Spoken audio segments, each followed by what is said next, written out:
Pues yo diría aquí, hablaría de dos raíces fundamentales del problema de la gente. Y hay que entender, como yo digo, empatizar con la gente. Si no, los políticos estamos en otro mundo, en otra órbita. Primero es el descrédito que hay hacia la política. Eso es fundamental. La gente ve los temas de corrupción cada 2 por 3 en los medios de comunicación, la degeneración política que hay, y eso produce hartazgo y hastío hacia la política. Y por otro lado, si a esto en paralelo le mezclamos con las elecciones europeas, que parecen elecciones como de segundo nivel o tercer nivel, como que les importa poco.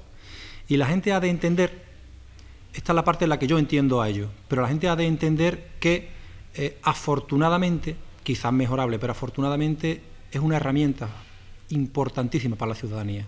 Si el voto no es únicamente algo más allá de una participación puntual, es determinar cuál es el camino que tú crees que se ha de seguir durante, en este caso, elecciones europeas durante 5 años. Es decir, entiendo a la ciudadanía, pero también le pido un esfuerzo ese día que se planteen el participar, el votar y el determinar, en este caso, el futuro de Europa.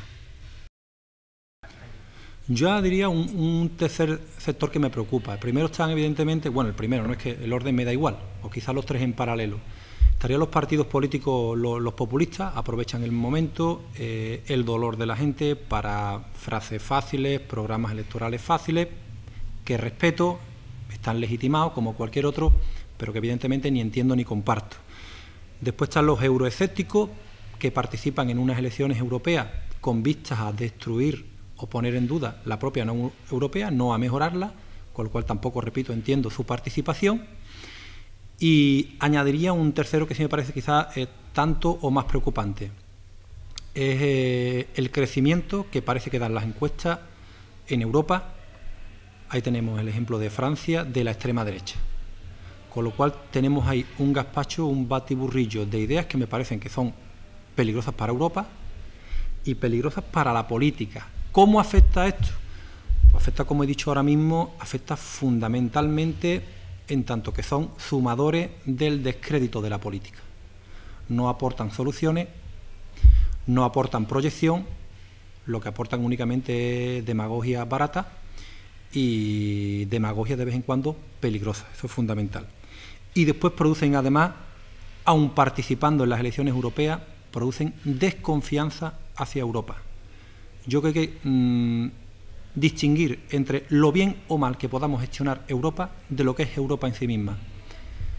¿La estamos gestionando bien o se está gestionando bien? Creo que no. ¿Hace falta Europa? Creo que hace falta Europa. ¿Más Europa? Evidentemente una Europa transformada y diferente. Vamos a ver, en materia económica hay algo fundamental, sin entrar en detalles concretos de un programa electoral. Lo que estamos viendo en Europa y lo estamos padeciendo en España, que es algo más cercano a nosotros, lo decía el otro día en un acto, y me parece muy peligroso y alarmante, es que estamos viviendo, para mi gusto, la aniquilación del Estado social y democrático de derecho. Es decir, el estado de bienestar está en quiebra. En quiebra. Estamos viendo todo como los servicios públicos pues prácticamente se están aniquilando a una velocidad, no de una manera lenta, sino a una velocidad en España pues tremenda. Daros cuenta que el equipo de gobierno de Rajoy lleva gobernando España pues 2 años y medio, le queda un año y medio de mandato. Están privatizando, que es lo que a ellos les gusta, privatizando prácticamente todos los servicios en beneficio de ellos mismos y evidentemente no en beneficio de la ciudadanía. Con lo cual, en materia económica, una vuelta al Estado social y democrático de derecho. Eso me parece fundamental, con un crecimiento solidario, no un crecimiento desigual, que es lo que se está produciendo ahora mismo en Europa y en España. Y en materia de empleo, algo que ya está inventado.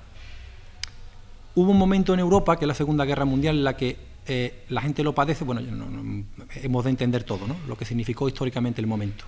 Pues ahora apelo yo a una especie, me invento, a una especie de segundo plan Marshall. Es decir, hace falta realmente una apuesta, una gran apuesta, al contrario de lo que está ocurriendo, la austeridad no, una gran apuesta por la inversión. Y cuando hablo de inversiones, ¿qué estás hablando? ¿Únicamente en materia de construcción? No estoy hablando de construcción sostenible, estoy hablando de rehabilitación, pero estoy hablando de inversión en algo fundamental, que es el futuro. Y apelamos a ello todos los políticos, pero hemos de entenderlo, que es I+D+I. Eso es fundamental, lo que es investigación, lo que es desarrollo, es elemental, la sociedad de la información. Con esto potenciaremos Europa, crearemos empleo y estaremos creando además futuro, que es importante. Y en materia laboral de empleo, partiendo de un dato que es dramático, es decir, en España estamos hablando de 6 millones de parados, la Unión Europea tiene ahora mismo, según datos oficiales, en torno a 25 millones de parados. 25 millones de parados. Pues bueno, dentro de estos 25 millones de parados, muy preocupante el desempleo juvenil. Es alarmante, porque además creamos desconfianza, hartazgo. Creemos que tenemos generaciones inútiles, lo cual me parece una auténtica barbaridad. Hemos de atajar como sea. Por ejemplo, en España no podemos permitirnos tener el 57% de paro juvenil. Esto es increíble, es un dato, como digo, realmente de luz roja, alarmante. Y se está hablando en Europa, que yo no comparto en cuanto a la cantidad. Se está hablando en Europa que después de las elecciones europeas se pondrá en marcha un plan de empleo juvenil por valor de 6.000 millones de euros. 6.000 millones de euros puede parecer una cantidad bestial, descomunal, pero me parece insignificante. Mínimo el triple. Hemos de hablar de 21.000 millones de euros para empezar a atajar el desempleo juvenil. Hay que distinguir cuál es el concepto que tiene de la política social los partidos de derecha y cuál es el concepto que tenemos de la política social, y hablo en conjunto, de manera colegial, los partidos de izquierda. Tenemos un enfoque completamente diferente. A ellos no les preocupa la política social. Están siempre en la línea privatizadora. Ese es el concepto que tienen de solución hacia los problemas sociales de la ciudadanía, y nosotros estamos en una línea, como dije en otra de las preguntas, en una línea más bien de carácter público, universal y gratuito. Esto es elemental. Los servicios públicos no podemos sencillamente aniquilarlo, porque significa ni más ni menos que aniquilar la vida, lo fundamental en los derechos de la ciudadanía. Entonces, por ahí hemos de diferenciarnos claramente lo que es la izquierda de lo que es la derecha. ¿Y esto cómo se hace?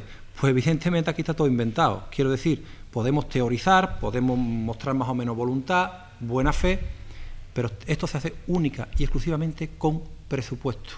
Es decir, destinando dinero a las políticas sociales y no a otro tipo de políticas que ni nos benefician, ni nos gustan, ni creo que complacen en absoluto a la ciudadanía. Participar de Europa, y creo que hacemos bien en participar de Europa, significa participar de todas las políticas, de todos los sectores económicos. Y, cómo no, fundamental la PAC, la política agraria o agrícola común, es fundamental. Diferente es, como decía al principio, respecto al concepto de Europa. ¿Estamos de acuerdo con la PAC o no estamos de acuerdo? Hace falta. ¿Estamos de acuerdo? No estamos de acuerdo. La PAC, un dato para que me entienda todo el mundo, la PAC, la política agraria común, se lleva ni más ni menos que el 40% del presupuesto de la Unión Europea. El 40% es para políticas agrícolas.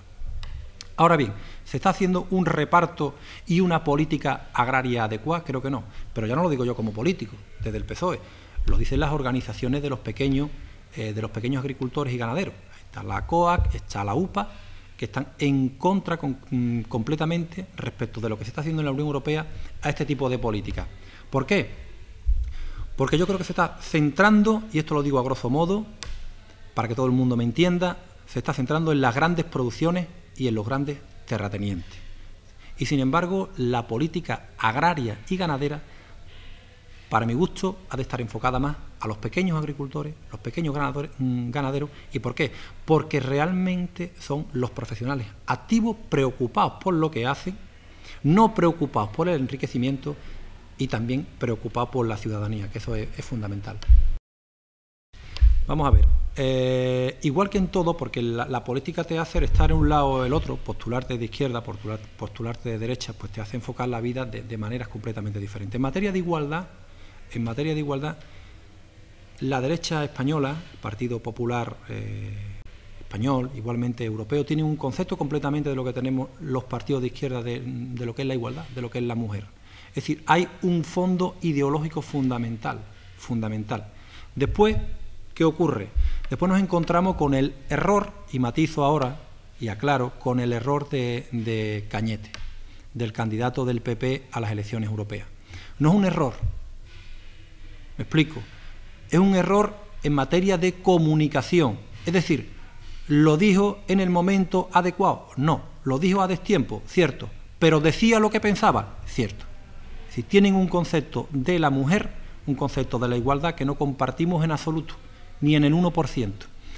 Seamos serios, hablar de igualdad, hablar de la mujer, es hablar de no algo abstracto, no de buena fe, no de voluntad, es hablar de que han de acceder a los mismos puestos que los hombres, que han de tener los mismos, ni más ni menos, los mismos derechos que los hombres, y algo tan elemental y dramático, que es que nos encontramos en puestos de trabajo que llevan a cabo mujeres y hombres, pues salarios diferentes. Eso es incomprensible y eso evidentemente hay que modificarlo.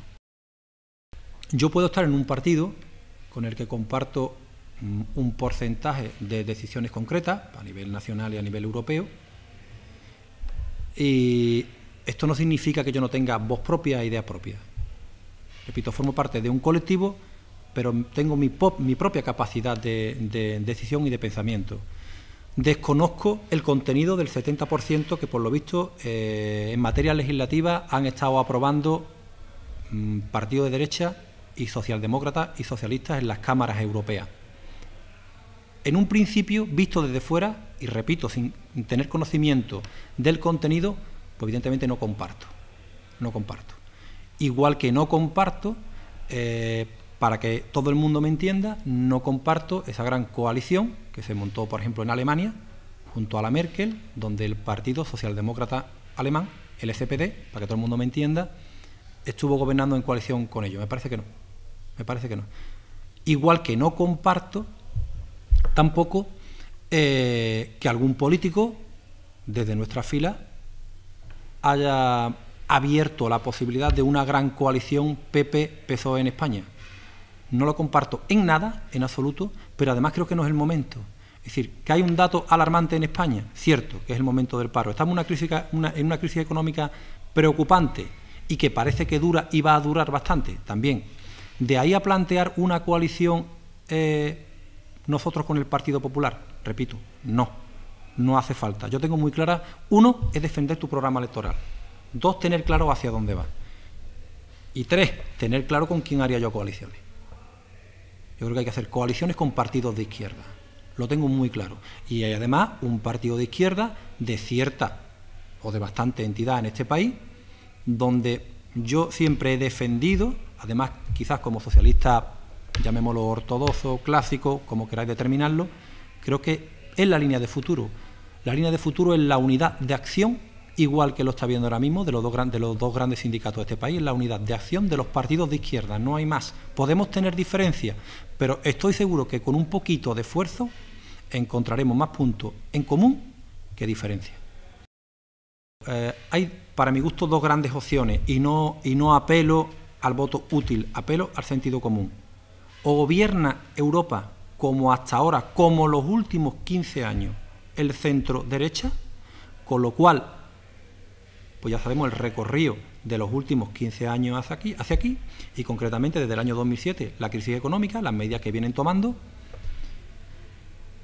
Y si les otorgamos un voto favorable, significa que van a continuar haciendo lo mismo en política social y en política económica. Yo creo que no hay ninguna esperanza de cambio, de remodelación o de transformación de Europa. Yo lo tengo muy claro, y no lo digo como socialista, lo digo como ciudadano.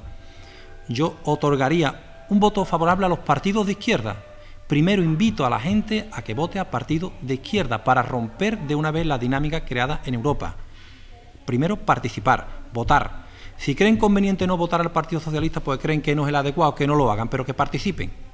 Evidentemente para uno es gratificante que voten a su partido. Pero apelo al voto y al voto de izquierda. ¿Por qué al PSOE? Pues creo que es el único partido que tiene cierta entidad en Europa, el socialismo europeo, que repito, aun corrigiendo bastantes detalles y bastantes políticas, pero es el único partido que está en condiciones no únicamente de gestionar Europa, porque cuando hablamos de gestionar Europa es como que todos somos iguales. Voy a hacerlo un poquito mejor que el otro. No, aquí no se trata de hacerlo un poquito mejor que el otro, se trata de transformar de una vez ya Europa, a la que queremos todos, en la que queremos funcionar todos y todos estamos cómodos, pero que con políticas completamente diferentes en el ámbito evidentemente económico y social.